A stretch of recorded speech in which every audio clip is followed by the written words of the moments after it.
Sus.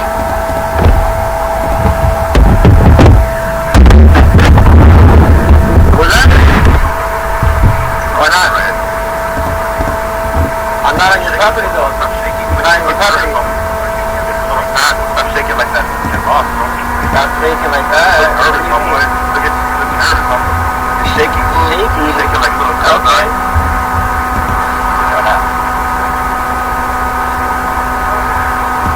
Yeah, I don't. What's that? Right on, that's that, man.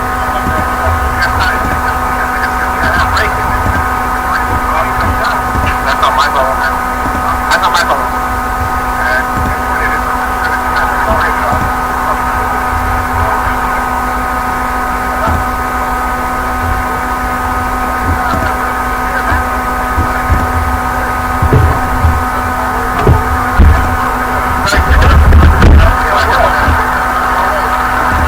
They didn't want it to be seen. They just giving us a big check. Your business is in there, not out here, man.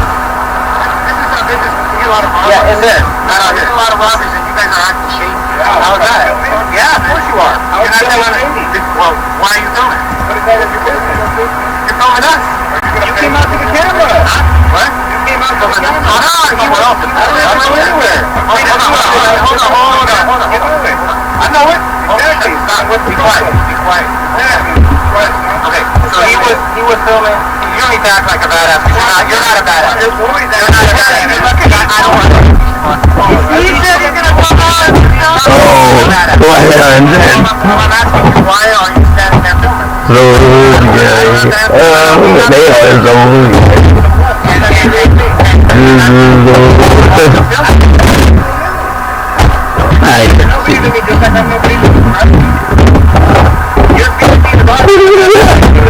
I'm out in public.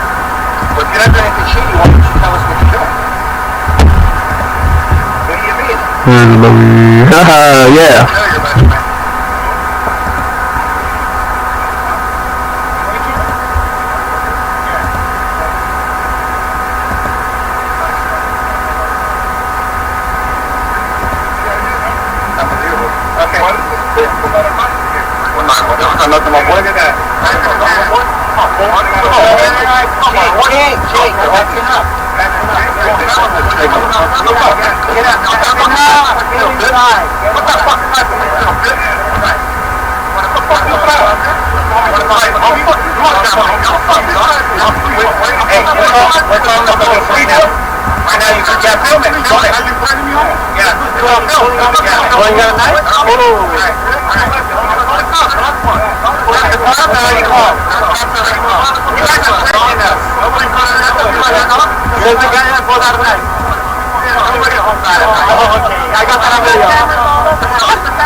This is how you represent your company, man? You're not going to talk like you're not going to run your mouth off to the cops. Hey, you'll see. Yeah, I'd love to hear that. I'd love to hear that. I will. All right, I'm going to eat some popcorn and watch it. You don't have to talk. You're going to buy that popcorn and that.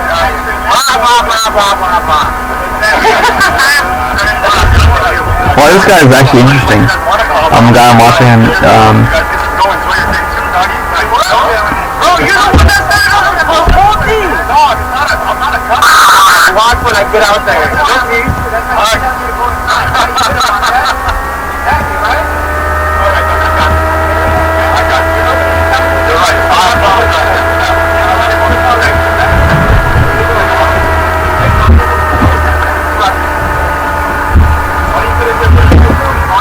That's exactly what we did. I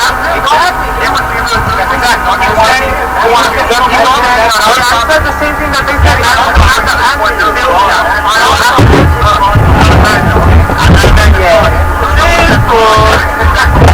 You get me correct. You say, hey, what the fuck? What you telling me, honey?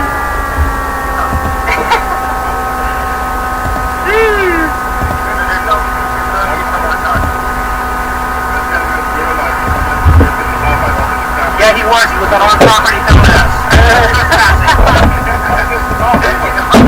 Hey, how was it trespassing when it's closed? Right here. Hey, was I standing right there? Yeah. Yeah, that's the back. Hey, I got it all on video.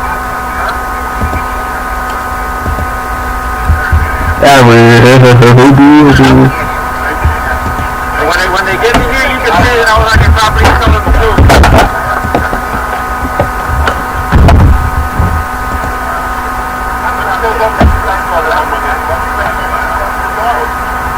Where's that going to get started?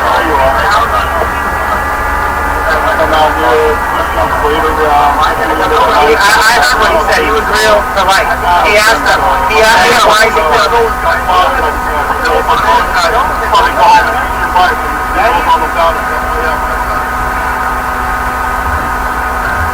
I know what you're trying to do. I got an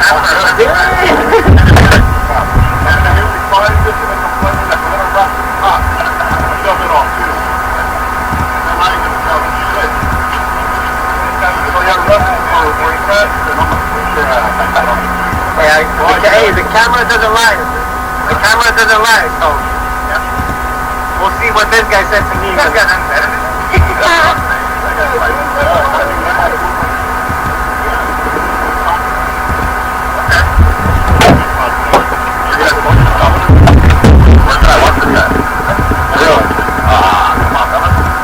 Now look, we're friends again, dog. What can I watch this at? I mean, honestly, bro. I ain't your man. I wouldn't want to see this at boy. Keep it close. Yeah, all right, homie. Yeah, that's good, dog. Well, I'll never see you again in my life, my boy. What the heck that? Oh, yeah, what? What you gonna do, homie? Hit me, homie. Hit me, my boy. Hit me. I'm my man. Hit me, homie. Yeah, all right, dog. We'll see how fun we'll do in your street.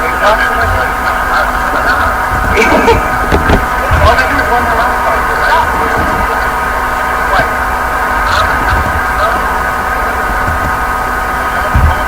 Homeboy ended up putting his knife inside his truck, inside his car.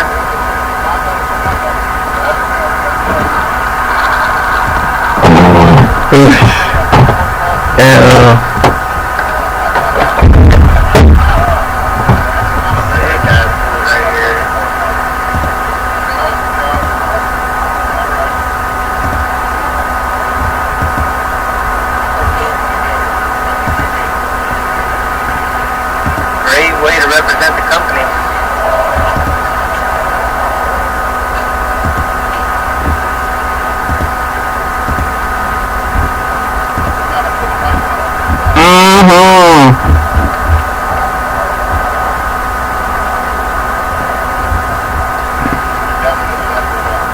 A copy of each book. Oh my god! This is so cool! We're not cool.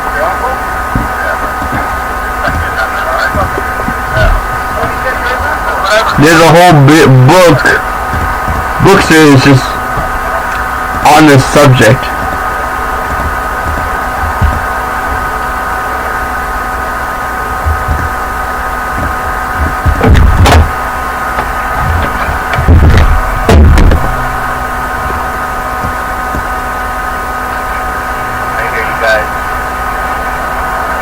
Harbor Business Center. Release. Deep. Great. See that we threatened them when they were the ones that pulled out a knife?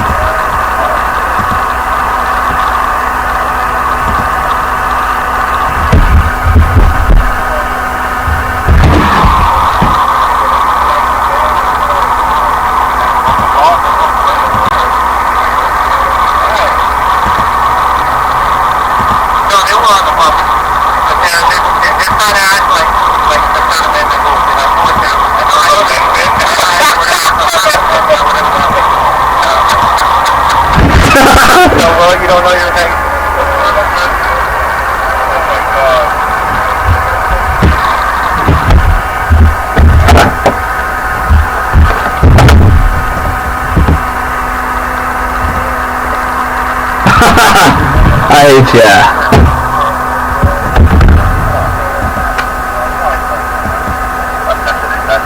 Unprofessional. Oh.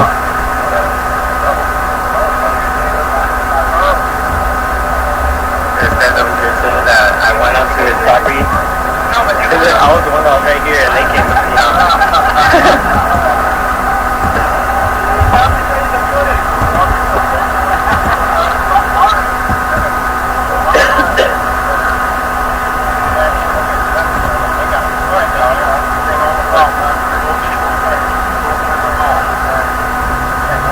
Come on, come away from that. I'm going to cross over here. All right, boys. Yeah, that ain't you good. There's nothing to that. I know what you're going to get. You're not a real man, no solid guy. He did apologize, though. He didn't work on those intimidation tactics, right?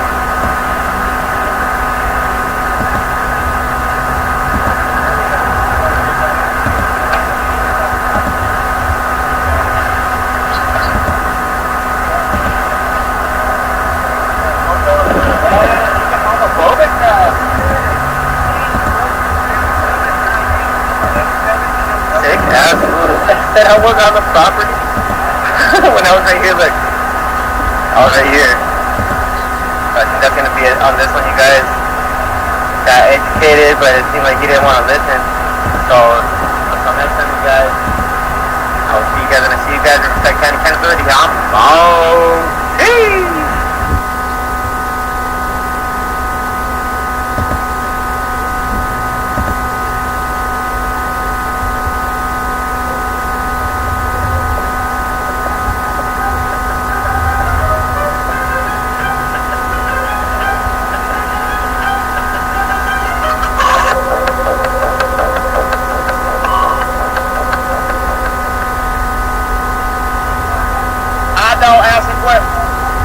I don't answer questions. Have I committed a crime? Do you suspect me of committing a crime? Do you have RAS? Do you have RAS? Reasonable, articulable suspicion. Like I said, what's the name of the badge number, sir? All right, can I ask you a question? I'm talking any law. I don't know what it is. Wow, really? This is what's happening? Yes, he's definitely being recorded. Rolled up, looking in our car, shining lights, coming over here, shining light over here. Can I help you? That's my car. But actually, you know what? I don't answer questions without an attorney present. May I help you? May I help you? I don't answer questions, officer. You are being video recorded. Now, I'm going to ask you again. May I help you? I don't answer questions. I don't answer questions. Have I committed a crime? What's up, everybody, and welcome back to another episode. Damn. Videos coming to us from Wendy and James Johnson. Now, we're all familiar with what's going on with truckers in America, and what you're about to see are two transport drivers or truckers that are pulled over for the night and shut down, about to eat dinner. When some police officers roll up and start harassing them. There are all kinds of civil rights violations in this video. Video is kind of special. The first part is when the driver and the passenger get ripped out of the vehicle and detained for not committing any crime. The second part of the recording is when the officer puts the cell phone in an evidence bag and then has a discussion with the driver that he obviously doesn't realize is being recorded or doesn't care because he makes all kinds of egregious and erroneous errors with quoting law. Oh my gosh, you need to see this. Don't skip it. Suspect me of committing a crime. Do you have RAS? Do you have RAS? I was supposed to as evidence. Articulable suspicion. Is that illegal? Is that illegal? Is there a sign suspicion? Is that a felony or a misdemeanor? Do you want to make headlines? I put my light down since you put your light down. Do you see these plates? I have transport plates. I don't answer questions. I have not committed a crime. Do you suspect me of committing a crime? If so, what crime do you suspect me of committing? I don't answer questions.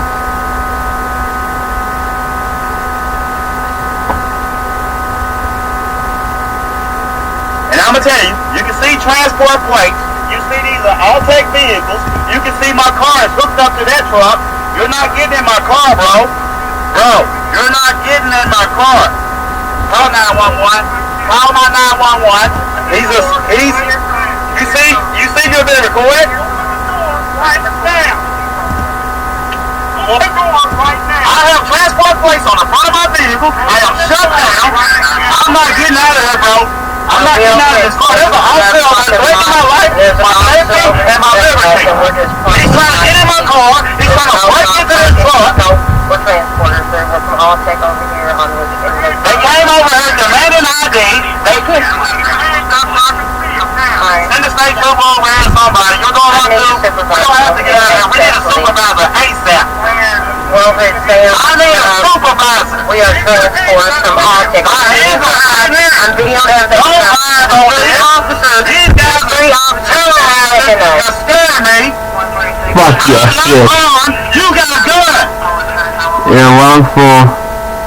They got us put our hands up. We're getting unlawful order. surrounded right now. We are transporters. We're transporters. Elizabethtown, Kentucky. There's No parking signs. We are shutting down the vehicle. I'm about to get out of here. I haven't done anything wrong. They're trying to get us out of the vehicle and everything. We have not committed a crime. We haven't done anything wrong. I haven't done anything. Look, let's put my hands. I'm sorry. We are caught. We are caught. We're not driving. This is no ID We have state. the right to remain safe, bro. Right now, you are committing deprivation under the cover of law. I address you and I demand you cease and desist. Sergeant is on the way, she This said. is deprivation under the cover of law. I haven't broken any law. Any law. What is your name and badge number? You're a public servant. You're a public servant. What is your name and badge number, sir? I don't even know if these real cops. They won't even tell who they are. They won't tell us. I don't care about that, bro. I don't know if you the cop. Everybody can get a badge and a gun and a fake thing. I don't know that. I haven't done anything to you. You got demanding somebody standing up, talking about get our hands up. You got your hand on your gun, bro? Listen to the sergeant. Why do you have your hand on your gun, sir? Oh, this is actually really interesting shit. This is fucked up shit. I haven't broken any laws. No, I don't. This is You have to commit a crime. I haven't done anything wrong. I'm stopped here. I haven't done anything wrong. And your badge number and your name. my bad. What's your badge number? G. Mentor. Okay, I got it. See, Mentor? Oh. Alright, I'll talk to you. You know why? Because you address yourself. We are citizens of the United States. We the people. Let me finish. We the people. You work for us. He works for us. This is a public servant who will not identify himself. This other guy is over here threatening. He's menacing me. Supreme Court ruling when you're requesting action in the vehicle, whether you committed a crime or not, you still have to act in the vehicle. That is a traffic stop. This is not a traffic stop.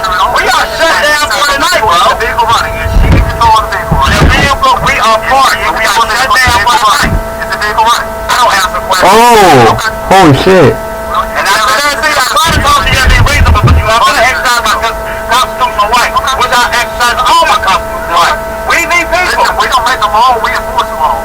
We also. What wrong with bro? You took an oath, bro. You took an oath to protect.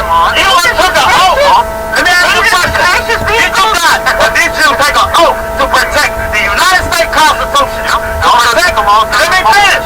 Did you take an oath to enforce them all? What laws were breaking? These are suspicious vehicles now. These are brand new vehicles. You know they were picked up right off the road. I don't know. But let me tell you. Did you take an oath to protect my rights? Did you take an oath to protect my rights, sir? What is the First Amendment? Is there any no parking signs? Can you quote the First Amendment? Can you quote the Fourth Amendment? Because if you pull me out of this car, if you threaten to arrest me and pull me out of the car, you violate my Fourth Amendment right there. I'm going to have a fifth. Let me finish, sir. Let me finish. Let me finish. You're not in control of this. And you're hollering at me like I need to say. What's your name and badge number, sir? Alright, can I ask you a question? This is the sergeant. This is the sergeant. I've not broken any law. I don't know You're being recorded. You're alive right now. We'll sit there, we'll shut down. We'll shut down for my transporters. We're gonna eat our food from Taco Bell. Wow, really? This is what's going on? Yes, he's definitely being recorded. He is inside my vehicle opening the door. We have not committed a crime. We are sitting here. And he's pulling me out of the vehicle. He's pulling me out of the vehicle. He's pulling me out of the vehicle. I'm not determined. I'll get arrested. I'm detained. I'm being detained. I'm being detained. Wow. Wow. You're about to go on the ground. I'm going to stop resisting. I promise you're going to have a rough fucking day. Quit going against me. I'm taking this.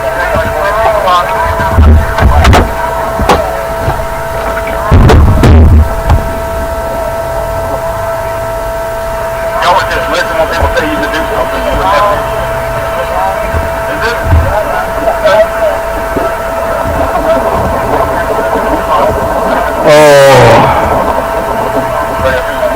So is this true that all these doctors know how to patent shit? Am I dumb? Actually, yeah, I wasn't that. It's not even a great of a skill. It's just.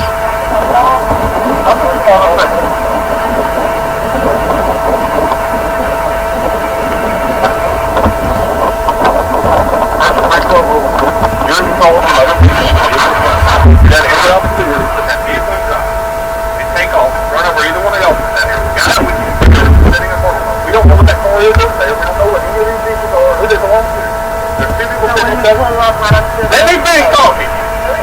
You're sitting in a vehicle, you're in control of the vehicle. You understand that? We request you to exit the vehicle. You refuse to exit the vehicle.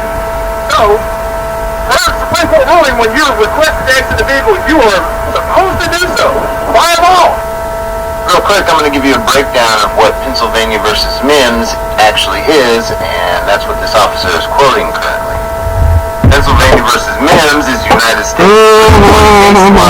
officers can ask passengers and drivers to step out of a vehicle only if it has been lawfully detained during a traffic stop. We are going to continue to hear this officer misquote Supreme Court case law and other laws, as well as label these people as soft citizens for some reason. You understand that? Or you're not going to answer more questions? You have the right to make out anything you say you can, whether you against the court, you have the right to attorney if you're not for it, so won't do the right for you. You can stop listening any time or request to control the attorney. May I have the attorney present with you to be equipped. You understand all of these rights.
In case we're all understanding what's going on here, we got two people sitting in a Sam's Club parking lot, which is a safe space. We'll get more into that in a minute. And the police approach them and rip them out of their vehicle, demanding driver's license and wanting to know what they're doing. Hello? You don't exit the vehicle. You don't refuse to exit the vehicle. We have the legal right to extract you from the vehicle. And we only have to give you one opportunity to get out. That's how you have to commit it. So you're right now on the trespassing because you don't personal property, you don't have to. You better commit to the park here. So how will you understand that? How do we know that? They come up first and they let you get out and get ID and all this stuff, and we didn't know what happened before you even came. So now we've gone from quoting the Supreme Court case law to claiming that they're trespassing without actually having a complaint. The lady says they gave them permission to park there, and the officer's response is, how do we know that? How about do a little bit of investigating? It gets better, or worse. Keep watching. Nobody asked us anything. They said, what are you doing? And the man said, give me ID and get out of the vehicle, get out of the door. Vehicle to be in control of the vehicle, you have to produce an ID, you have to produce that outside. Probably.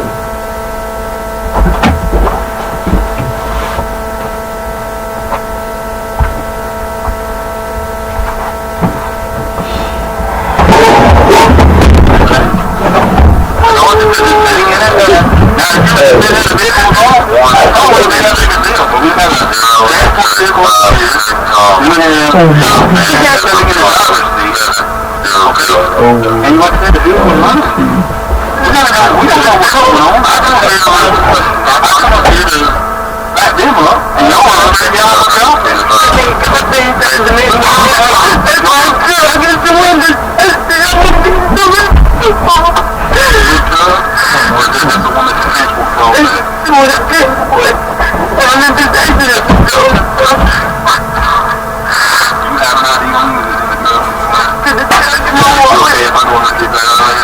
So here's a quandary.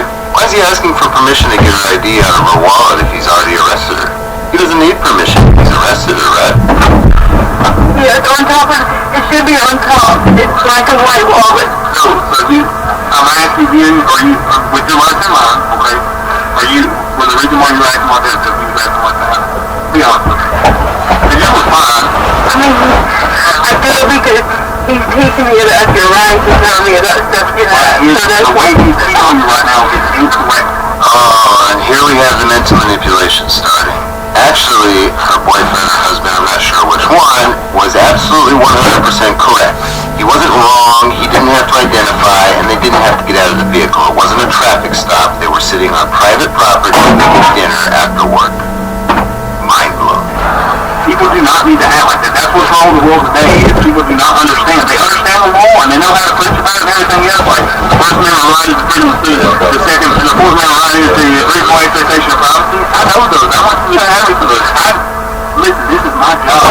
Now listen here, moron. Let me read you the First and Fourth Amendment from the Constitution of the United States of America. The First Amendment reads as, Congress shall make no laws respecting the establishment of religion or prohibiting the free exercise thereof or abridging the freedom of speech or the press or the right of the people to peacefully assemble and to petition the government for redress of grievances. That's just the First Amendment. Let's get to the Fourth.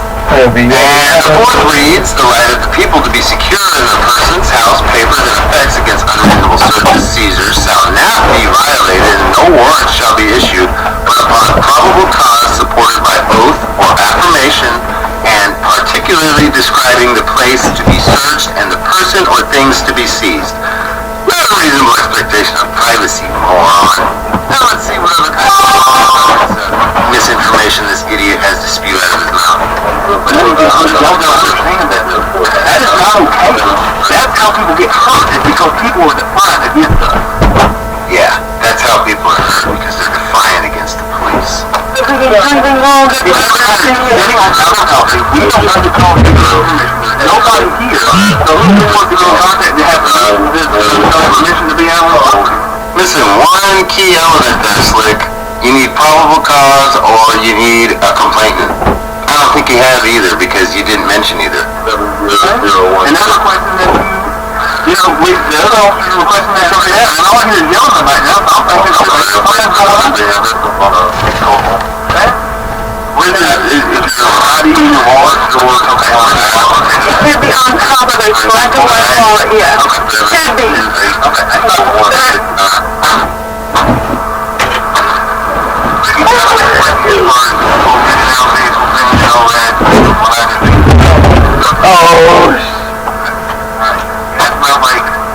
You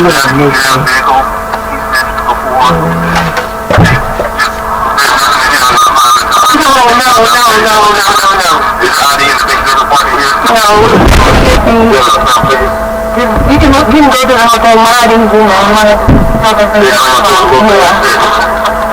Okay. Bye.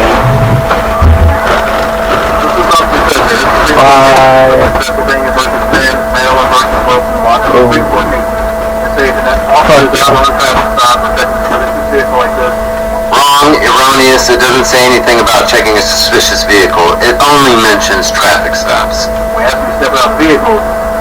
Supreme Court even says so that, we are well within our right to have you step out vehicles for both our safety and yours. And like I said, the biggest thing is really control that vehicle. If something were to happen and you drive off and you want to run, you're looking at even a bigger charge. Yeah, by golly, and the sky might fall and you might be abducted by aliens. That's the thing you gotta take in mind. Like I said, he teaches you how this sovereignty and stuff, and that stuff don't work. Because people say they understand the law, but they don't actually, you can read all the small cases, you can read the Supreme Court rule, which is a federal regulation for us. It's funny how you have a cop misquoting Supreme Court case law, but telling somebody that they need to look into it and read the fine print so they understand it. Dude, are you serious?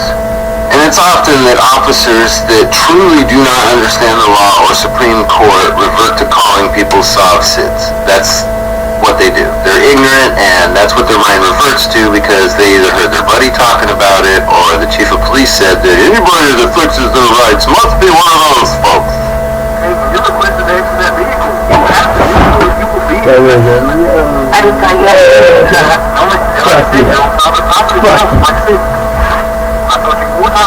I know. You don't have to say anything about having permission. We don't know who to call to get them that don't have permission. That's the biggest issue right now. We know it. We'd be out here. But now we're going to do it. This one is such a reasonable decision of the crime made, either taking place or Tell to the judge. Tell me to the door. To the judge. The crime has to actually take place. That's another court case. Terry versus Ohio? Oh my gosh. And I'm feeling 919, please do not. Feeling for sure. And I'm feeling 919, please do not. Especially if it's, any type of sovereign ideology or anything like that. And it can be stuff. I mean, you can look up the internet and look. Now, those kinds of cases where people try that kind of stuff, they fall through all the time. They're not held by the court. Please.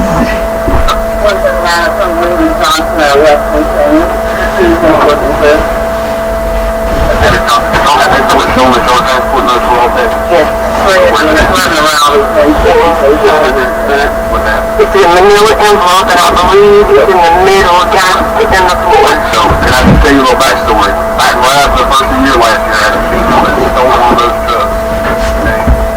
Traded off another guy, she put a stolen vehicle with a stolen tag on it. Traded off that truck, they ended up finding it all the way on the other side of Indiana. The chop shop. So that raised the hair on my neck to begin with, because one of those vehicles, we had to put two of them together to figure out the vehicle. And we didn't find out until later on that morning that it was missed in the law. There's a lot of, there's millions upon millions of dollars worth of trucks out there, and they're easy to have. About what time y'all pick them up? We left Monday, did tell we both of them was there, so we had to call him back down. And we done got there, we got down there, and by about 10 o'clock, maybe 10:30. We had to keep trucking, and we had to do 2 of them. And we picked them up, and we headed to Idaho. You're going to Idaho? Also, that truck's about to go back home, so that's what we're doing. Now, you see what he's doing? He's alluding to the vehicle being stolen in an attempt to intimidate this woman to continue to tell him things that he wants to hear when she should have just exercised her Fifth Amendment right to remain silent. She doesn't need to tell this officer anything, and neither do you when you talk to the police. That's tough, because that's another vehicle. But, have we, I think this would have went a lot. been like, hey, we're transporting these vehicles, we're going to Idaho. Here's the paperwork showing we're transporting, we'll be out of here in a few minutes. Cool, man. What's up? It's on there. They get people in the video, and then they get resisting. This one with that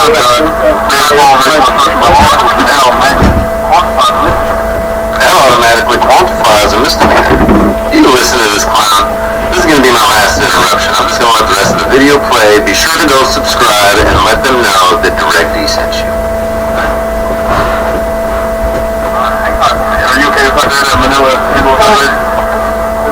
Sorry about that. I couldn't hear you. We got there, it was probably about 5.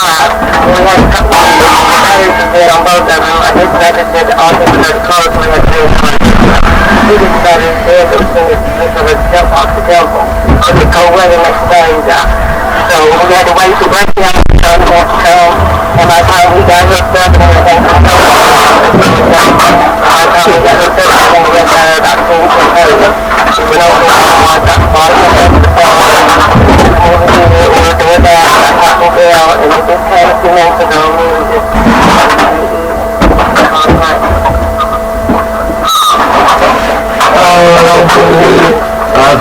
we called to make sure, we always check to make sure there's no signs that the six clipboard, no lights marks in the color or anything, Walmart and Sam cover those too. I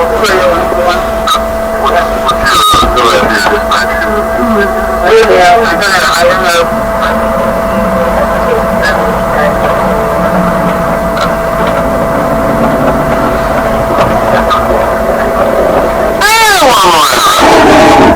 Subscribe to Wendy and James Johnson. Leave them a comment on their video and let them know that they weren't wrong, that they handled the situation perfectly, but they were just dealing with robot police officers that didn't know how to do their job. Please, do it for me. Did they come if you need the transport pay to go on there? No. It's a combination fee, because they got to the phone, nothing told us on Wednesday. Which one were you calling for? Are you calling the other person? Yeah, his truck, that's his truck.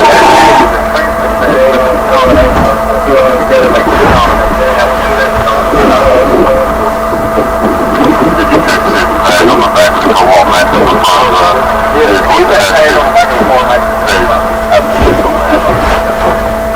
you'll be able to smell out of here and swipe up, right?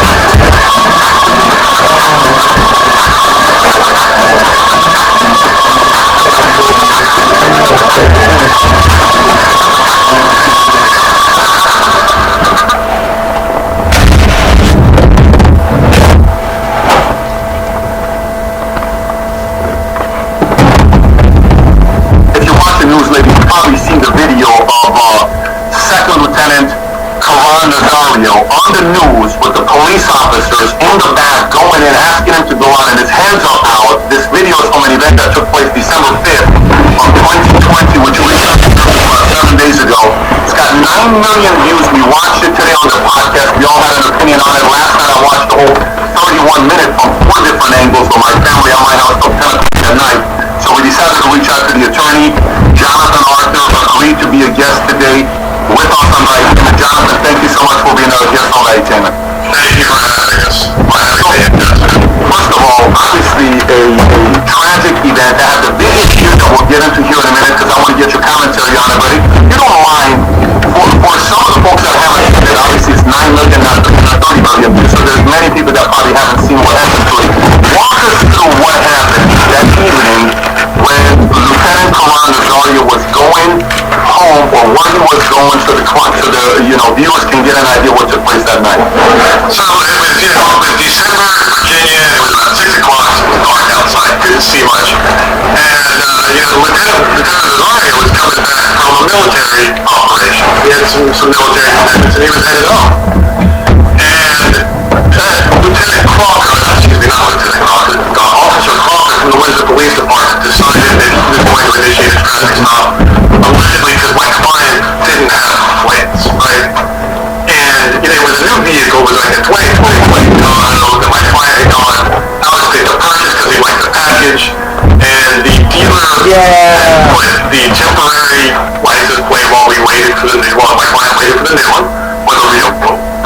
in the window. In any event, officer decides that my client didn't have a license plate and initiate a traffic stop. And, it's kind of problematic because when they get out to the gas station where my client ultimately pulls over, you can see in everybody's body-worn camera footage that the license plate is visible under their mirror, or the rear window where it was. So, 460 at this point is 4 lanes and it's dark. So my client decides, let's do the reasonable thing, let's do what we're all told. And let's wait till this well-lit open area to pull over for everyone's safety, right? It's just common sense. So, and then we'll get into this, we get into the body-worn camera footage, but my client, the officer hits his lights and my client slowed down. And you can actually see, even though there's no audio in the first 30 seconds, you can see initially they're past this Amazon tractor trailer, and then the lights go on and the Amazon tractor trailer passes by them. So you just get this visual reference. And my client slows down. Then we get audio. In the audio you have Officer Kroger, however you pronounce his name, calling out speeds. So to get this confirmation that everyone knows, Gutierrez, dispatch, us now, that my client is traveling below the speed limit and he's actually slowing down. So this goes on for a mile, a little over a mile, I think like 1.1 miles. Negligible distance over about a minute and a half, minute 40 seconds. My client pulls over to the brightest thing you can see, which is a BP gas station. He pulls over. And what he doesn't realize is that for some reason, notwithstanding the officers acknowledging that he's slowing down, right? He has a turn signal, I can see the traffic pass him. They decide to initiate this, a felony traffic stop. They call on the radio before he even pulls over. So, my client pulls over, turns the car off, turns the car off, what have you, and starts hearing, commands, and puts your arms up, he hands out the window, and he looks over, and for some reason he sees 2 officers, and these officers already have their pistols out. And it's terrifying. So, in order to, unfortunately, I think his words are to preserve for posterity, just in case we have to figure out what happened after he's dead, he starts recording. And then he puts his hands out the window. So these officers start yelling inconsistent commands to him. One of them's yelling, put your hands out the window, put your hands out the window, put your hands out the window. The other one's yelling, get out of the vehicle. Now, if you're seat belted, your door's locked, and your hands are out the window, and I would really love for somebody to explain to me how you're supposed to keep your hands out the window at the same time as under your seatbelt. I can't wrap my head around it with any of them. So, my client videotaping this officer as far as he can get him out the window because the seatbelt's holding him in place. Just calmly asks, what's going on? The officers continue to shout. It's confusing because one of them's yelling, get your hands out the window, with their body-worn camera footage and my client's cell phone footage already show his hands are out the window. So this exchange goes on for a few seconds, maybe 30 seconds, until former officer Joe Gutierrez, responding to my client saying, hey, what's going on? Takes him right to the license. So, I forgot. Yeah. And around here, that is a colloquial expression for death by electrocution in the electric chair. So, we have this state organ running to kill a man for a traffic stop. And there's also this racial undertones, given that the death penalty in, unfortunately, this state, much of this country, is asymmetrically applied to African-American men. So, my client, he threatens to kill my client. Starts yelling now they want to yell and get out of the car. My client says, hey, quite frankly, I'm afraid to get out of the car. And that's reasonable. You got 2 officers, bum and rabbit at the mouth, their guns out. One of them just threatened to kill you. So you'd think the officers would have said, oh no, it's okay, we're just here for a traffic stop or something like that. Instead, one of the officers says, yeah, you should be. Like, just confirming, and it's the same officer that threatened to kill him. He's the one that says I was a captain in the Marines and his wife was a admiral, I think, not an admiral, a Navy sailor or retired Navy sailor is who his wife was. He alleges that he was in the Marine Corps. I was in the Marines, you were in the 101st? Yep, on the first. Right, so, I think we would all like to hope he's lying. Is that been confirmed or no? You guys confirmed that he was or no? So no, it's one of the things I've got to take a look at. But at the moment, because all of this has developed so quickly, we don't have subpoena power quite yet. But rest assured we're going to look. You mind if we look at the video together, and if you can give us commentary of your client of what he was saying, is that okay with you? Sure. Okay. I've watched this video now multiple times with my family, with our peers here, and I'll go from a minute mark, assuming they're just getting out of the vehicle. Okay, that's where we're going to go when they're just getting out of the vehicle. Now, I will say one of the more, we can start there, but to get the full breadth of how horrific this stop was, when you really need to stop and see all, the minute and a half of complete compliance that my client is delivering to these officers before they decide to hop out and do this. But yeah, go ahead and start. We'll start here. Okay. Open the door, slow, and step out! Open the door! Open the door, slow, and step out! Open the door! Now you can see his hand up the window and he's kind of grainy here, but in the top right-hand side of that Chevy Tahoe's rear window, and it's a whole lot clearer on the body-worn camera footage, and it's a whole lot clearer when Officer Kroger looks out. You can see the window. I mean, you can see the license plate. Keep your hands outside the window! So, they're yelling, get out, keep your hands off the window, get out, keep their hands off the window, and there's his hands right there. Now! That's what's going on. Now! Get out of the car now! Get out of the car now! Now, how are you going to get out the car? Right? The young one's yelling, keep your hands out. The old one's yelling, get out the car. Get out of the car now! What's going on? You're fixing to ride the license, son. Now, right there, pause it. Let's take a look. Gutierrez has his pistol out, trained on my client. Daniel Kroger has his pistol out, trained on my client. And Gutierrez says, you're fixing to ride the lightning, son. That's it. Completely unacceptable. I mean, what would you think, right? You get pulled over, think you're doing the right thing. You see two dudes with their guns pointed at you, one threatens to murder you. You gonna get out of the vehicle? You gonna feel comfortable with the traffic stop?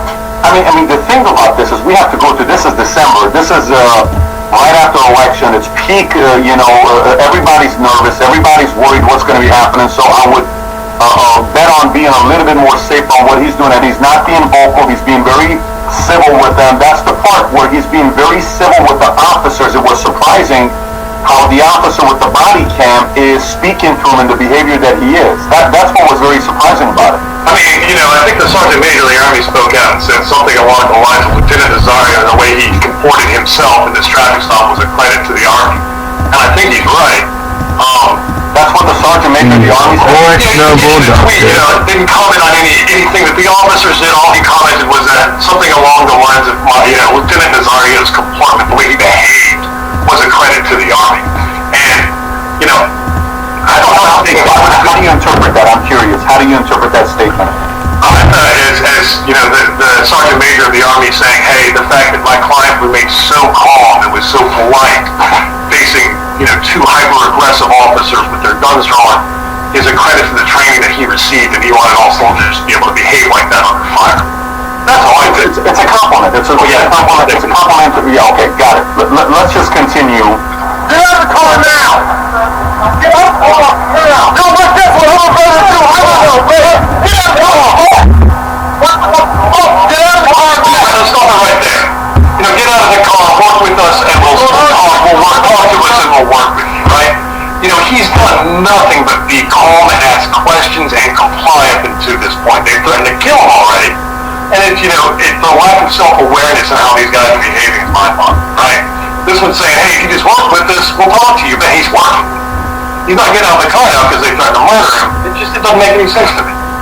And so the reasoning, have they explained yet why they walked up to the car with guns out? Is it because it took a minute or 40 seconds until he pulled over? So we've heard a whole lot of after-the-fact chatter or why they think they might have been justified in the traffic stop. I believe they also might have just tried to, some of the more horrific things we see with plaintiff civil rights litigation is law enforcement trying to dig a hole, bad things, and try and smear the plaintiffs and make them look bad. So I think the town of Windsor might have dug up another traffic stop where he got a speeding ticket to try and make him look bad. So, the man's Captain America. That's all they're going to find on. So it's, I just forgot the question you asked. Well, the question I asked is, do you think the reason why they took a gun, I've been pulled over before in LA, I've gone on 405 freeway next to me. He's got a gun out. I'm on my black Expedition. I'm going 70 miles an hour on a 65 with 7 people in the car. We're all suited up. We're going to a meeting in Newport. The guy pulls up in a gun. I said, what are you doing? Are you a rookie cop? I've never seen anybody take a gun out. Are you a rookie cop? He, after we went to court, he ended up being a rookie cop. So sometimes rookie cops overreact and he took the gun out. He gets a little bit happy about the power that he has. But I'm wondering, what was their motive to walk up with the gun out rather than just walking up saying license and registration, please? Who knows? Like I said, they come up with a couple of after-the-fact justifications. Apparently Crawford was some kind of rookie cop. Gutierrez was their line off. Most of them should know better, just out of common courtesy. But Gutierrez does make a statement that I find very problematic. Explain why they decided to escalate this stuff. And when Gutierrez is explaining to my client that it was perfectly all right for him to have driven to this well-lit place, and that it happens to Gutierrez all the time, Gutierrez says, hey, I'm about, it also tells me with about 80% certainty that you're a minority. So when you take a look at what led up to that traffic altercation, and you hear that statement, you're trying to figure out, well, why would they have done this? Why would they have behaved like this? I think that particular statement from Gutierrez may hold some fairly powerful explanatory power. Got it. Yeah, I heard the fact that it took him a minute or 40 to pull over is the reason why they were worried about who this could be driving the vehicle, so they were a little bit overreacting because it took them a long time rather than just pulling over. So maybe that was the reason why they overreacted and they took the guns out. That's what they're trying to spin now, but that's the good thing about the body-worn camera footage, is that's directly contradicted by what they say on the scene at the time. That excuse is not made in good faith. What is the law, by the way? Like, meaning, as an attorney, if I'm being pulled over and a cop's behind me, like many times I've been pulled over, it took me 45 seconds until I felt like pulling over to a place that I felt safe. I've done that before. I got 20 plus speeding tickets, so I've experienced. My license is actually, if they did the report on me, they would find license getting suspended a couple times. This guy's got one speeding ticket. It's, they want to pull it up and talk about it. But what is the protocol when I am being pulled over on when to pull over my car? So I'm actually not aware of any set hard, we call them black letter law that says you must pull over with the next Y or Z. But I think it's a factor, whether it's safe, what's reasonable, where you are, right? You wouldn't pull over, on a major freeway where there's 2 Jersey barriers on either side and there's shoulder. That just doesn't make any sense. So there's no real law, but I've taught, my clients taught, a whole bunch of people I've spoken to have also been taught. Even the chief of the Windsor Police Department, when he was discussing, was talking about everyone's told to pull over to a safe, well-lit place. So it might maybe, for the sake of argument, their story may have held water had there not been these already pre-existing indicia, these signs, right, that my client was acquiescing, was submitting to their authority, whether it was lawful or not, and that factors into the legal analysis, right? You hit the accelerator and zoom on. What's it going to trigger in the mind of a reasonable officer? Maybe this guy's trying to grab it. But if you slow down when your lights get hit, right? You put your turn signal on and let them know you're going to make a left-hand turn, and you're heading for the brightest thing in the street, and one of the officers at least says, yeah, I know, it happens all the time. That all factors into what the officer's thinking, and that's how the law's going to look at it. I mean, maybe if it was 4 o'clock and the sun is out, rather than being dark at 6 o'clock, maybe it would have been a different case. But the guy's got his BDUs on. I mean, you're talking about he's wearing his uniform, so that ought to kind of calm your nerves down a little bit. If you don't mind, I want to continue, because I want to get to the part when they spray him. So let me continue this part here. Order, obey it. Yeah, you should be. Get out. Right there. He's like, hey, man, I'm afraid to get out this gear. Gutierrez is like, you should be. You're not cooperating in this court right now. You're under arrest.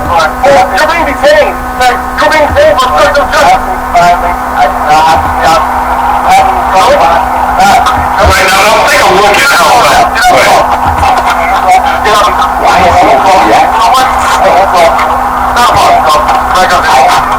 I can't come up with any excuse. I love to hear one. I actually don't want other than that. Get out. Okay, get out. Get out. Get out. Get out of the car now. Now,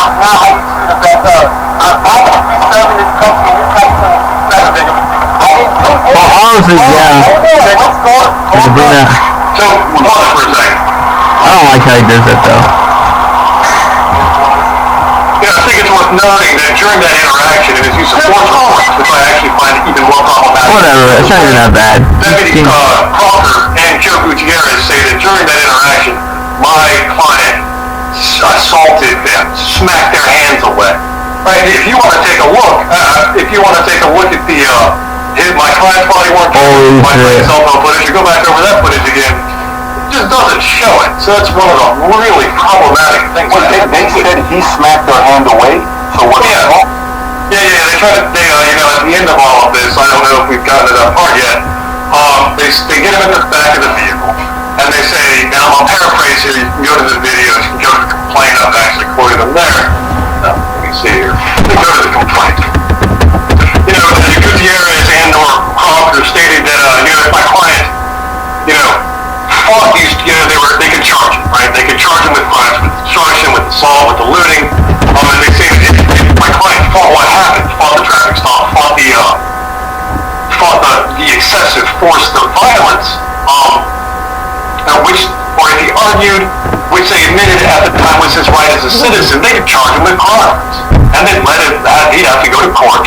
He'd have to let his command know, and I'll do all that. And Gutierrez, at least by virtue of his alleged military training, states, hey, and the military is the only place where double jeopardy doesn't apply, implying that we're going to destroy your career. He said that at the end. Yep. Yeah, he said it at the end. He's saying this, it's Exhibit 5 if you want to take a look, going from 4 minutes and around 30 seconds to, let's say, like 8 or 9 minutes out. You can hear this entire exchange. And they said, however, if Lieutenant Nazario would chill and let this go, they wouldn't file any charges against him. They'd take the handcuffs off him, and they'd let him go.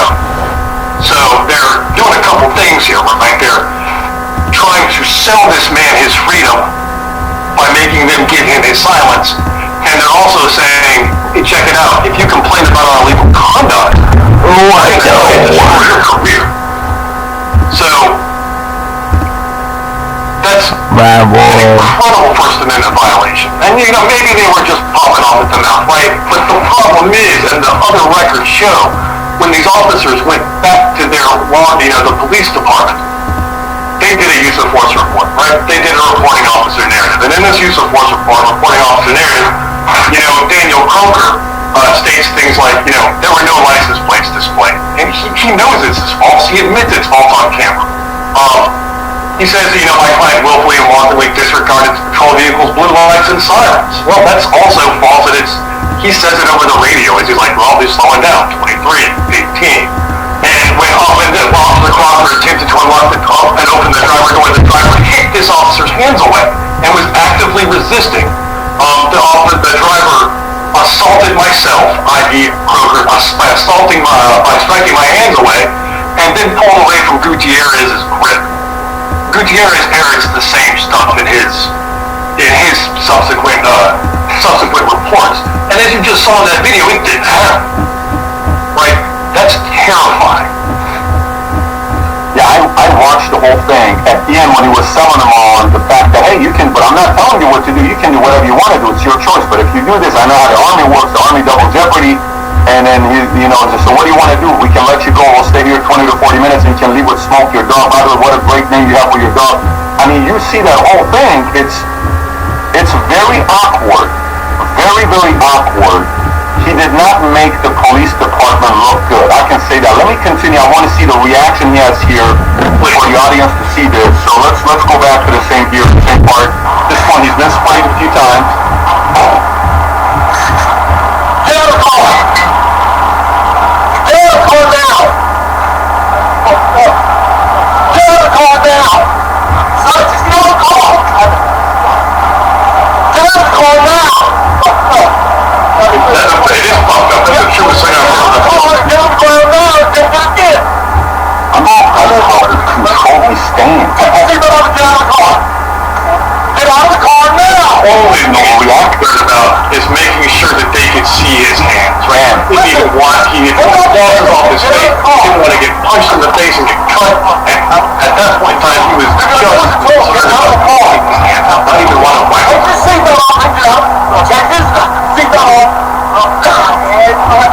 Now let me ask you, Jonathan, does he have a gun in the glove compartment? He had a gun here, right? And he was worried that maybe the officer would see it. Is that one of his fears?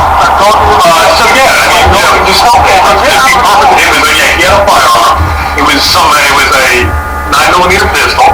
It was legally purchased. It was, he had a concealed carry permit, right? The Second Amendment of the United States says he could have it. Sure. And it was in his it was near his console.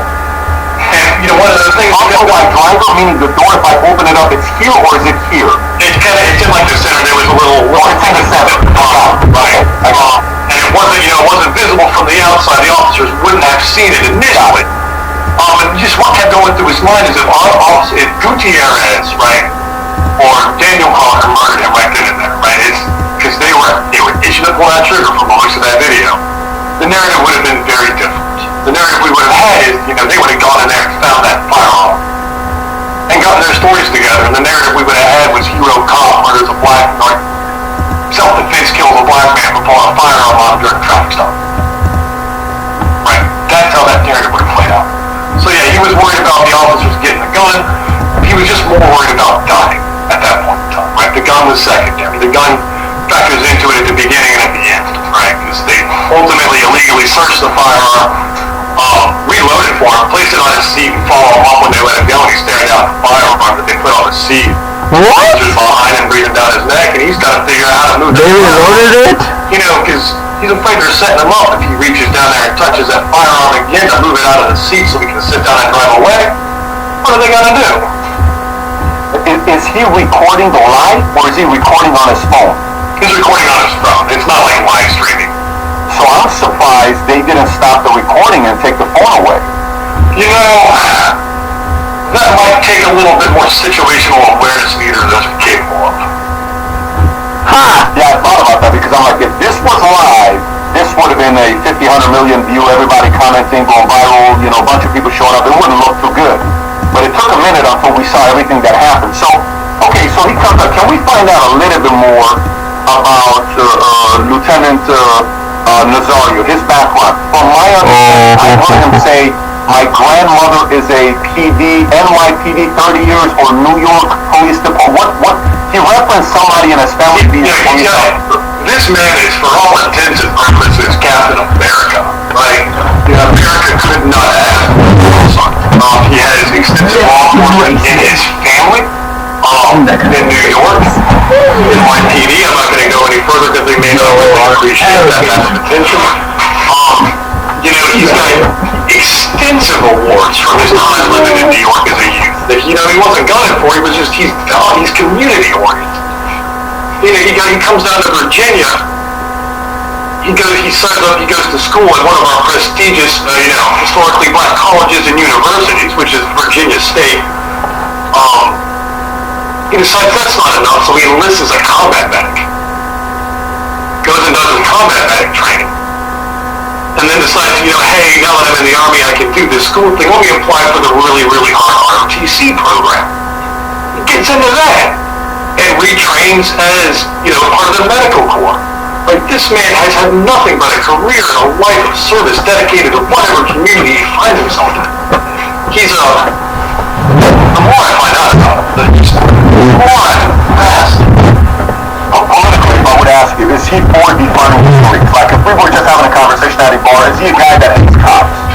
Okay, so he is, that's one that he is not a man that hates cops, right? He is faithful. You know why I'm asking the question. You know the reason why I'm asking the question is because it's like, hey, is there does he have issues with cops? And it doesn't feel like he does.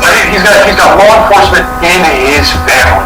His motivation for pulling over to that relevant place was in part to protect those officers. I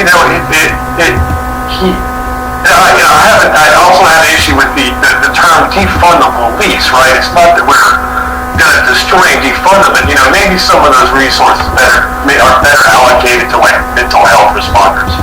Maybe we shouldn't be sending people out to conduct these traffic stops for license plates and or with that type of state violence unless we're sure that, you know, the death would be an accept, you know, their death would be an accept, the death of the person being detained would be acceptable, right? You know, maybe if we fund our schools better, we have less crime. You know, maybe if we were to end the disastrous war on drugs, right? Police is a loaded term that, you know, I personally am not a big fan of because it misses the point of reallocation of resources. I don't know who set it up. I don't know if it was a Biden thing or a Schumer thing or I don't know who started it up, but it created momentum in a span of a week and everybody was just on the police. Yeah, I don't like the term. It detracts from the idea behind it, you know, the probably kind of necessary reallocation of resources. But I haven't talked to my client, but I am fairly comfortable in saying that defunding the police, i.e., you know, if we consider that killing the, you know, not killing the police, but terminating them all. What's his name again? That'll keep people behind that. This doesn't seem in keeping with his character. No, he's anybody's company. He seemed like a guy that loves America, wants to serve his country, gets a degree. The guy said, what are you? Are you a specialist? Are you a corporal? No, I'm a lieutenant. I think he said I'm a first lieutenant. I don't know if he's first or second. He said I'm a first lieutenant. He said, get out the car. I said, wait a minute, I remember in the military, you know, you had to enlisted. I was enlisted. I was an E4. When I got it, I was 4.5 years. I got it, I was an E4. So E4 isn't anything. You know, E4 is like everybody makes E4. He didn't do anything special to be an E4. So to say what you're an E4 is almost like an insult to say, what you're an E4 is I'm an officer. You salute an officer when you see them. So that was, look, I've seen arguments on both sides, where in some instances I see the media pushing stuff to divide America. It's happened with Missouri, it's happened a lot, especially the last 4 months, and it's pinned a lot of us against each other. I'm not for that. And I've seen issues like this where a reasonable man who is serving the country is being embarrassed publicly and you're making a fool out of yourself, and he's got to be held accountable. Either it's the training program, either it's the handling issue that's coming up. But where are you at now with this case? What direction are you taking as his attorney, and what claims are you making, if you can kind of give us an update on where the case is at right now with him against the officers? So, you know, I'm not going to comment too deeply on the ongoing litigation. I'll talk a little bit about what's in the complaint about the federal process generally. And a little bit of the background. We only filed this, what is it? What's today's date? 15th. So we filed this 13 days ago in the federal courts. It was real quick. And we made the tactical decision because of some of my client's lieutenant's concerns. And we didn't tell anybody. Well, we kept this one quiet. Didn't notify the press. Just file it to the court, let it sit there. You know, we just...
What?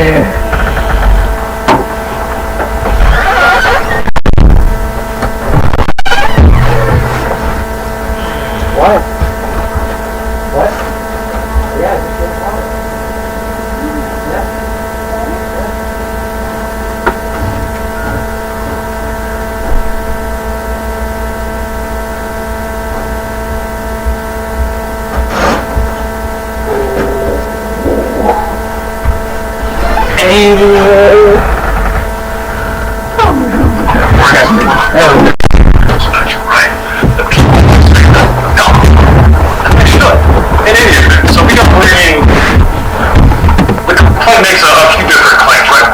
First Amendment claim, right, for the violation of his guaranteed right to petition the government for redress of grievances, right? The core of that complaint are the statements by Gutierrez, and either directly or via the presence and the failure to speak up by Kroger, that they would destroy his military career, right? If he spoke out and tried to seek redress for this horrific event. They tried to bribe him to buy his silence with his freedom. Well, that's a First Amendment claim. So we brought a First Amendment claim. Let me just go down the claims here. We brought a couple of Fourth Amendment claims. A reasonable seizure. There's two unreasonable seizure claims. The first unreasonable seizure claim is him. At some point in time, the officers lacked even, and I'm assuming here that they had it initially, and I'm not even willing to concede that. But assuming they had this reasonable, articulable suspicion to detain him for a license plate violation, at some point in time that had to go on. When they see, Officer Broker admits he sees the license plate when he gets out of the vehicle. You have to think Gutierrez saw it too, because it's visible on his body cam before it's obscured by his firearm. So at some point in time that seizure was unlawful. Maybe it's after they spray him. Maybe it's when they keep him in handcuffs. Maybe it's from the beginning. We're going to figure that one out in court. The second unlawful search, or unlawful, that's the unlawful seizure. Then we have excessive force. Right? So the law says, sure, we understand at some point in time, officers have to use force, either to protect themselves or protect somebody else. But yeah, force is inherent in that job. But the law generally says we're going to look at three things, right? We're going to look at what he thought they had done, the crime. And in this case, it would have been a traffic violation, right? And then we're also going to look at, whether or not the perpetrator, in this case my client, was security actively trying to resist arrest or fighting the officers or pose a danger to themselves or others. And then you're going to take a look at whether or not you thought there was going to be repetition in this, right? And if all of those are the facts we take a look at to determine whether or not the violence is appropriate. And in this case, the law says the violence was not appropriate. He was complying, he had his hands out, he was not a threat, he had pulled over, and it was a traffic violation. So we're bringing claims for the excessive force. Now, he asserts him illegally as well. There was a firearm in the vehicle. Well, that firearm was not in plain view. And even if it was in plain view, they would have had a reason to think it was stolen before they could search it. So they go in there, and the video shows it. No, the Kroger's own statements show it. That pull the firearm out. It's not for officer safety. It's to run that serial number to see if it's stolen and to see if my client has a concealed carry permit. So at that point in time, the law is clear. When my client has been blinded by OC spray, placed in handcuffs, removed from that vehicle by yards, right, on the other side of some gas bombs, in one officer's custody, in handcuffs, with EMTs, you can't go back into the vehicle unless you're going to search it for evidence on the crime you've arrested him for. And in this case, it would have arrested him for speeding, right? Or not even speeding, having a license plate. There's nothing in that vehicle that would have been evident. That's a violation of clearly established law. So that search was illegal. So we've got, a violation of fourth, or three violations of fourth, a couple of violations of the First Amendment, and then we move on to the state law claims, right? The state law claims are just what Virginia has in their common law, right? The common law is putting someone in reasonable fear of being beaten without justification or excuse. We've got the battery, which is beating them without justification or excuse. We got some more search claims in there. And, that's the contours on the lawsuit. How is he doing right now? Is he back to normal active duty, or is he? What's he up to? He's. It's always an interesting question on what he's up to right now because it implicates like Army, which implicates. He's the priority. The only reason I ask is he is the main person I'm concerned about because this is a guy that is a great American that's doing his part, giving back to the community. I want to make sure he goes back about his life a normal way. So he's laying low right now, right? He was really, really, really worried, about filing this suit in case these officers pull the trigger on their retaliation claims. Now, thankfully, Army's been, from what I understand, Command's been really supportive. So that, booyah, right? That's what y'all say? Booyah, yes. Right, so booyah for that. And, Gutierrez is no longer a law enforcement officer, so we have a little bit less to worry about him pulling the trigger on that retaliation. Crawford is. Right? Crawford can always go out and get those warrants. Gutierrez has a whole bunch of spare time on his hands in case he wants to make a trip to wherever my client is, because he's seen my client's address. We've also got the crazies out there that might want to support the state-sponsored violence, no matter how egregious and how unconstitutional, that might want to come and silence my client. He is, way well involved in violent media attention. And even beyond that, how do you react when, your confidence in the people that are supposed to protect you is absolutely shattered, right? So the man does everything right. The man works out officer safety. The man, respect for officers, pulls over, almost gets killed, suffers what he suffers at the hands of these two officers. What is it? It's foundationally crushing, right? It alters your world perspective, and now, with the crazies coming out of the woodwork, right? With other law enforcement officers having real reason to come after him, is he going to be able to call other officers? Right? If Joe Gutierrez shows up in front of his house, who's he going to call? His trust in law enforcement's been shattered. Luckily his dog's all right. Yeah, I saw that because he was worried because the dog was having a hard time breathing, or doing his best, and the way he was situated when they opened the door at the back and he looked at him, and I was wondering for 15 minutes you had the handcuffs on. Why are you keeping it on? I can't take it off here. Why can't you take it off? I'll take it off if you agree to this. What does that have to do with me taking it off? So by the way, why did it take from December 5th till a week ago for the body cam of Gutierrez to be public so we can see it?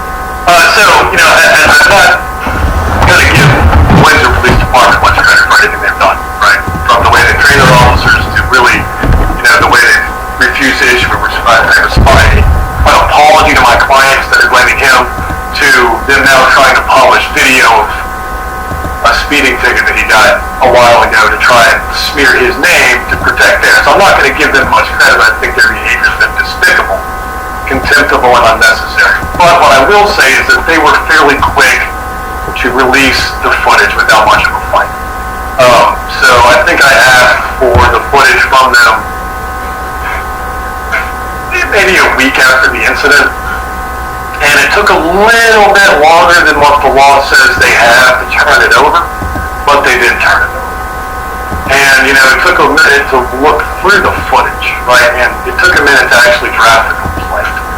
Because when you're going to start making claims like we've made in the complaint, right, no probable cause, the search, the racial violence, the right to life, the threats of retaliation, and the material false statements in the official reports, you've really got to have your facts straight, and you've got to document it meticulously, or everyone's going to say you're crazy, and you're going to get laughed out of court. So there was a part of it where the audio was cut for like 15 seconds and it was muted. I don't know if you remember that part. It was like 28 minutes, 29 minutes, where it cut out for 15 seconds, and then it came back up. Whose footage was this?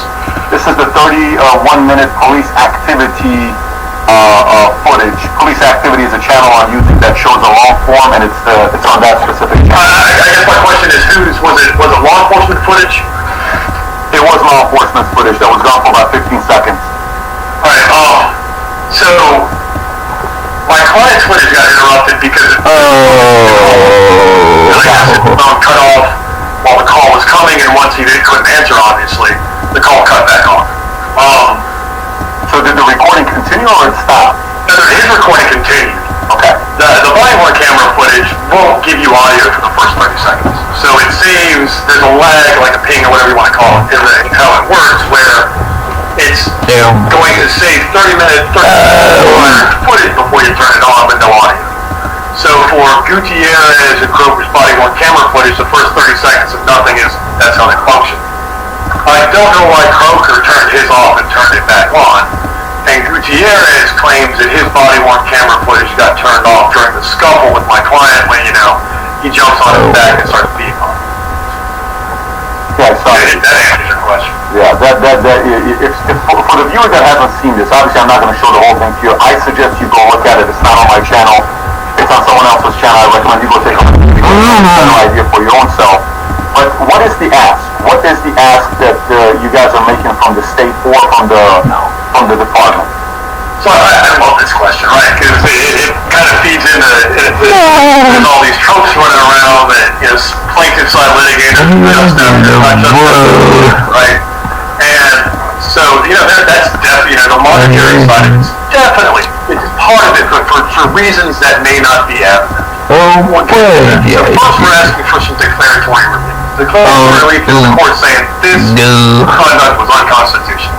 And we want that to add to the folk case law to help other litigators, right, get over qualified immunity so that we can start holding these guys accountable, right? That's expensive. Really, the overall goal on these types of litigation, this litigation in particular, is to put a stop to this conduct.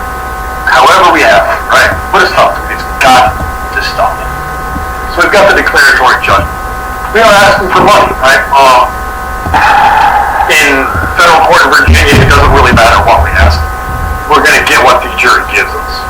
And I think we've asked for $1 million in compensatory damages, and then whatever the jury gives us in punitives. This is how this works. So the law says my client's going to be entitled to compensation for his pain, for being pepper sprayed, for being beat, for having his constitutional rights violated, just to compensate him for those injuries. Compensate him for the injuries that smoke suffered, right? The other side of the house are called exemplary damages. They are sounded, they're there to make it exemplary. And, if the law enforcement agencies aren't going to change their ways, not clearly established law, right? Notwithstanding the declaratory judgments, notwithstanding the viral reactions of the American people, then another thing we're going to do with this lawsuit, we're going to bankrupt them. We're going to make it so expensive to continue to do business like this that they are going to have to change. Because the overall operation, the overall goal for this lawsuit is to keep this from happening again. It shouldn't be happening in the first place. But it is, and we fight with the tools we've got. Interesting. By the way, you went to University of Richmond School of Law. You finished in the top 15% of your class. You were inducted at a Phi Delta Phi International Legal Honor Society. So you're somebody that finished at the top of your class. You started practicing law in 2012 in Virginia. If I have my facts right on what you've done. Without checking my bio, all of that sounds correct. Okay. Your motivation, everybody who becomes a lawyer for a different reason. There's typically a motivation there to become a lawyer. You want to correct an injustice. What was the motivation for you to become a lawyer?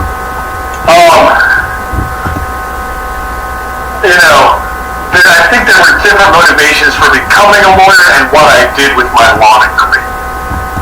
So, my motivations for becoming a lawyer, my undergrad in philosophy. I went to VCU. It's a fantastic program. I love the discipline, right? I love the thought.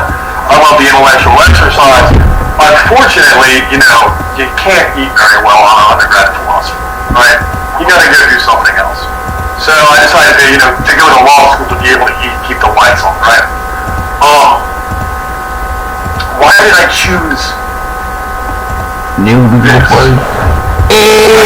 type of litigation? And I'm with a small firm, Thomas H. Robertson Associates. We got like 3 litigators. And we're a really small civil rights firm. We do a whole bunch of civil rights work. First Amendment, Fourth Amendment, Fifth Amendment. And the question is why? Yeah. I don't like bullies, right? And I see a lot of these police encounters as bullies on steroids, right? Just Joe Gutierrez, classic bully. I don't like bullies. And I can do something about it. And B, you know, Anything you do. we are right? And in order to keep us from descending into chaos, those laws have to be applied, and they have to be applied to everyone, and they have to be applied equally. And what I kept seeing time after time was a particular element of American society that was cloaked with this awesome power and this awesome responsibility, abusing it, not being held accountable. So I figured I'd go into the government accountability field. Very interesting. 2 questions and we wrap up here. 1, how do you feel about cops?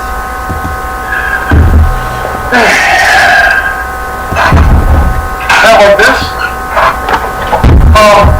You know, I have friends that are law enforcement. I don't dislike officers particular. You know, I trained at Fort Leonard when I was in the Marines.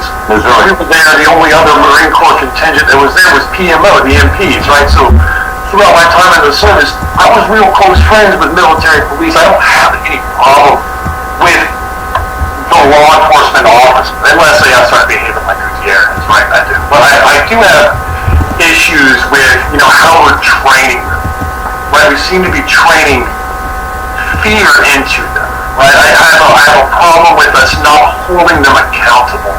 It's kind of like mission creep, right? Officer, you know, something super militarized. And, you know, Kroger said something in that something along the lines of, you know, he didn't behave like this because, you know, to them, they're ROE and they looked at 460 in Virginia, my home, as if it was Fallujah. And that is terrifying. They are not occupied.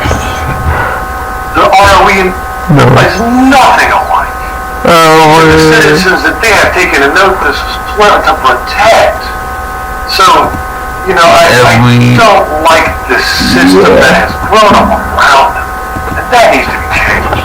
Philosophers, you Go No. We're talking, are we going to go on the continental side of the house or am I hanging my analytic friends? We're going to talk about the analytic side of the house and I'm hanging my continental friends, right? Top 3. Top 3. So, I'm a big fan of, and I'm going to get crucified for this probably.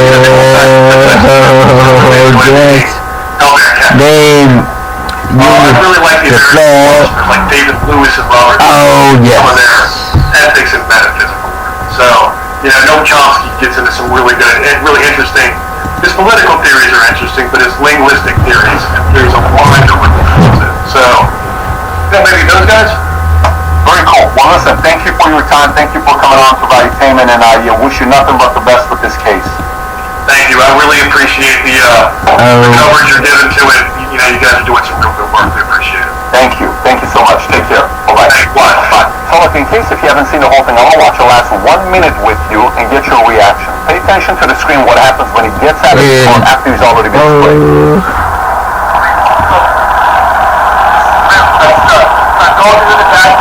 My dog is telling me, like, get out of the car. Take your seatbelt off. We are special for one. Lieutenant, get out of the car. Take your seatbelt off and get out of the car.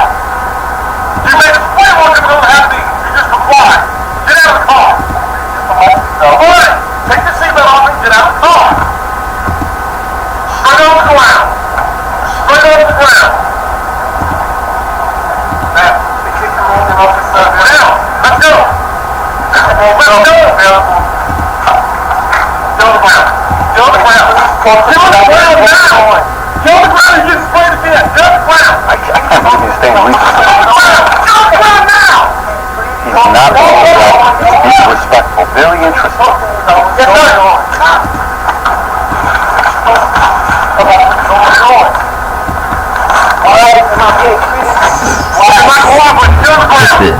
Why am I being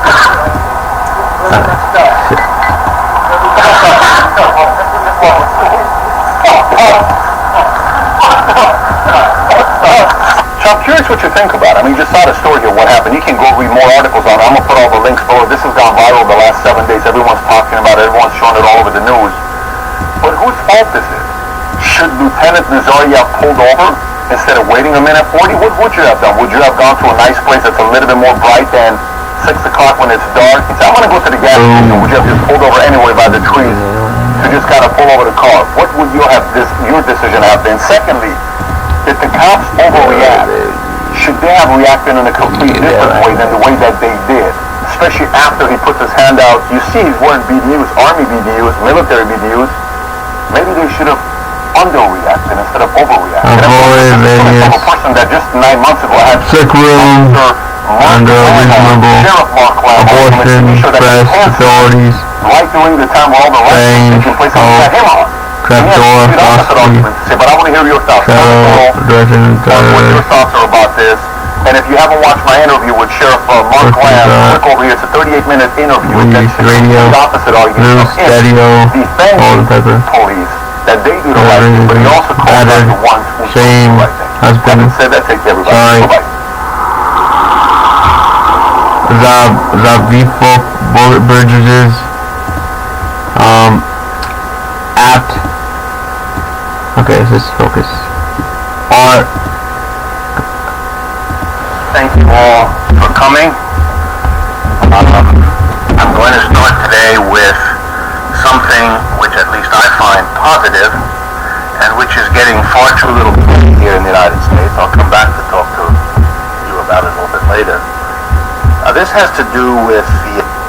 Hey there, people! Well, a lot of people have been talking about this. Somebody swatted Castle, I guess, when they were doing their, some people would call it Timecast. who's this guy? They call it channel, I think. Visual, Timcast versus Cast. find the note in the suit pocket, what? I kind of tried to find some more information. I got these two videos. That reminds me. So let's take a look and talk about what exigency is and do I think this guy has a lawsuit. Alright, what if that suit that my grandpa gave me for my lawsuit, but we'll see. So in this video, someone's wanted the castle for a typical broadcast, and this is one I think Entertainment was on. So someone comes once by here, in over a vote. I never checked that shit. Protest after and they actually announced a number of times that the cops just wasn't. Yeah, I don't know what's going on here. So you're in the live and the cops walk in. Man, I mean, this guy has a lot of people around, so I'm sure justify the investor. maybe somebody did it, and the cops weren't running through and doing what I would think they should be doing if it was an exigency. I was looking at my notes and I was like, did somebody swat you? Yep, somebody swatted us. Did they really? Yep, somebody swatted us. How do you know? I had somebody text me. Oh, Yeah, so, you know, wow. picture of So, it. yeah, just a police officer Going in. here looking around because it looks like someone swatted this live broadcast here. Glad they didn't come in here busting, man. I'm glad, yeah. Okay, so Tatum says good thing they didn't come here busting. What he means is like, normally if you go in on an exigency with an armed person, you would be kicking doors, maybe flashbanging, ordering everybody on the ground, coming in force. It's called a hard dynamic entry. It's not a deliberate kind of, this is more of a casual walkthrough, which minimizes the exigency claim. Yeah, I mean, damn, dude. That's something that's Try to kill fog. dangerous. Doorbell ring. We got a call saying 2 people were shot, and that was starting to see what's hot. Okay, so once they show up and know that nobody's shot, and the homeowner tells you they're not shot, the exigency ends. I can't bring a SWAT team to your house and go, I think I heard a woman scream. Let's go in the house and search for a screaming woman. You have to have more reason to think it's an exigency. And until the court steps in, they're not going to change this. But good agencies and good police officers wouldn't need the court to step in. These cops even say they think it's a swatting. They didn't verify who called it in. They didn't have a callback number, and I don't think officers should be able to act on an anonymous tip where it means they get to violate the Constitution, they get to violate a homeowner's rights, they have to put all the people in a home at risk, any dogs, pets, people, maybe enter a house that people are armed and they don't know. I think cops ought to need a little bit more than an anonymous phone call. That's the problem with red flag laws, and that's the problem with these guys' entry. This seal off? Yeah, it's an attic. That's completely sealed or no? Yeah. Okay, so this other guy talking, I'm thinking they're being escorted and followed around. The thing that bothers me is if you have a call that 2 people are dead, you don't have cops walking around with their guns in their holster. I don't walk around the house with my gun in my holster if it ain't a shooting call. If it's a shooting call with dead bodies, my gun's out. I'm decked out, I got a long gun, I got partners, we're moving, we're clearing, we're announcing, we're ordering. There ain't none of this, what's up there, hey, let's look around here. That's not how you clear something that the police department is claiming an emergency. And they had to act for public safety. That's bullshit. I'll continue with that. I think they're still doing work on it, like they put that down.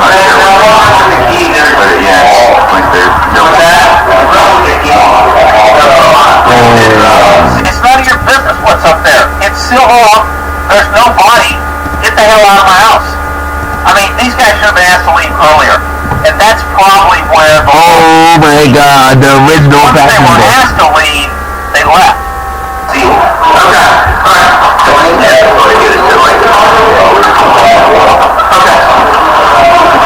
This is not the way 2 cops walk with their gun in their holster, with his flashlight in his freaking gun hand, like a dumbass. This guy must work for highway patrol or something.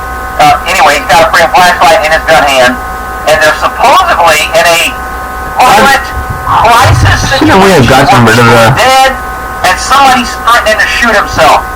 I've seen cops pull their guns and shoot people with less information. And these guys are walking around like, yeah, let me just look over here. There's a lot to it there. There's a lot more in here. Do you have a key for that door? I don't know.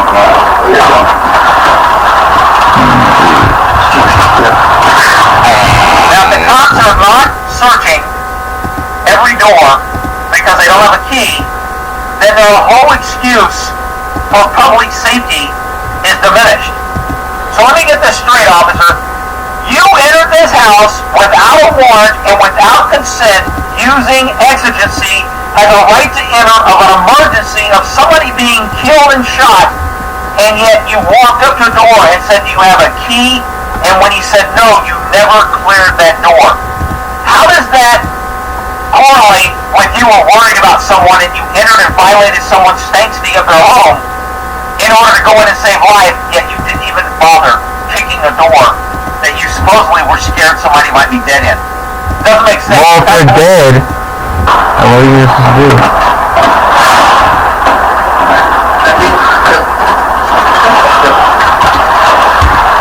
What you gotta do?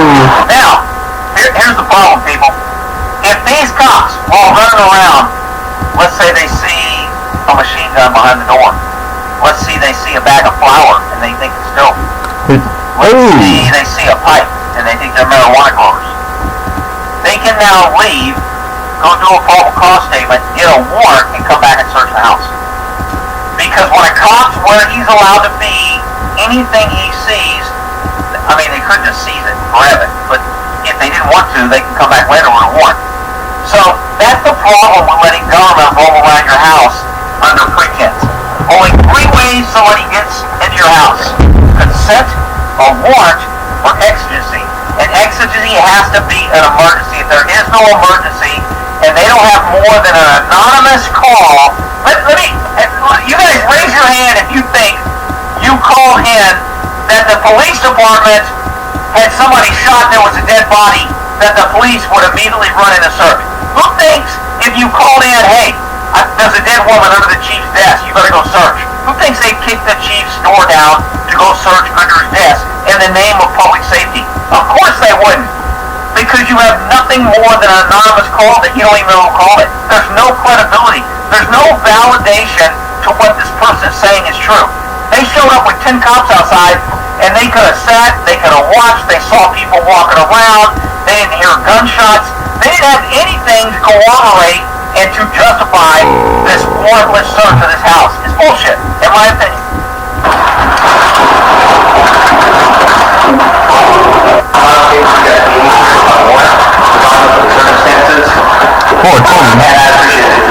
Okay, so this guy is pretty nice about it, nicer than I'd probably be. He's saying, you came without a warrant, I want you to leave. Now, these cops could have been a dick. I think they were already a dick for coming in. But they could have been more of a dick by saying, we don't give a shit what you want. We're here until we clear the house, until we determine that somebody's not hurt. I don't give a shit what you want.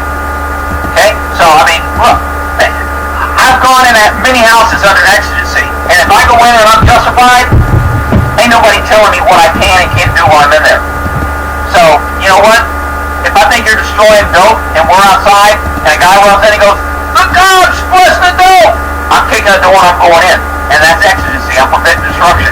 And nobody's going to say, hey man, I appreciate it if you leave and go get a warrant. Shut the fuck up. I mean, that's the whole reason that the act. And again, people, I didn't make the law. Don't come here hating on me, calling me a big jackboot. I'm just telling you what the law is. People get mad at me because I tell you what the law is. Get mad at the people that pass law. Get mad at the courts that don't enforce it. Get mad at the Supreme Court that keeps watering down the Constitution. Don't get mad at me because I'm telling you what the law is. So anyway, he's nicer than I would have been. We checked it out. We just checked it upstairs. Did we get the whole, you were with us the whole time, sir? Okay, so here's what I think the problem is. This guy just said, you were with us the whole time. Was there consent? Now, in a minute, a woman's going to say, I told them they need to come back with a warrant. That means they don't have consent. They're going to claim, because we were escorted, and this is where statements and what people say and what was done, did anybody make it clear to these guys, you are not allowed to enter this presence, there's nothing going on here, go get a warrant. And did they force, this is where you want to stand in your doorway and make them physically remove you. If you open the door, unlock the door, and follow them around, it's going to be easy for them to say, hey, we thought we had quasi-consent. We explained it, we weren't ordering people to the ground, we were letting them go around, but we just took a look around for public safety. That's bullshit. That's not the purpose of exigency. Exigency is to save life that's in immediate danger, or exigency is acting to where going and getting a warrant, somebody might die or evidence might be destroyed. Period. That's it. Pursuit in the exigent thing, but that's a little bit different. But anyway, this is bullshit. Did we get through the whole round for? Yeah, so I respect the attempt to keep everybody safe and everything. Yeah, I don't like that. I respect you keeping everybody safe. I don't need you to keep me safe. If I didn't call 911, I don't want cops running around my freaking house. How about that? Go get a freaking warrant. That is the only reason we are doing what we're doing. We want to make sure everybody here is okay. Yeah, the only reason we're doing is making everything okay. Supreme Court said we don't have to act. Cops stand outside while kids are getting killed by an armed gunman. He never goes in. The Supreme Court said, nah, he doesn't need to go in. There's no duty to act. Woman calls and says, my husband would kill my kids. I have a restraining order. Cops go, we don't feel like we're going to go enforce that. The guy kills the kids, and the court rules, no duty to act. So when you start ruling cops have no duty to act, when they act on their own and it's wrong, they ought to be held accountable. Unlimited immunity covers for that. So that's the problem with our government. People are not holding our government accountable. The courts are not holding officers accountable. And that's why our Constitution is slowly getting watered down, stomped on,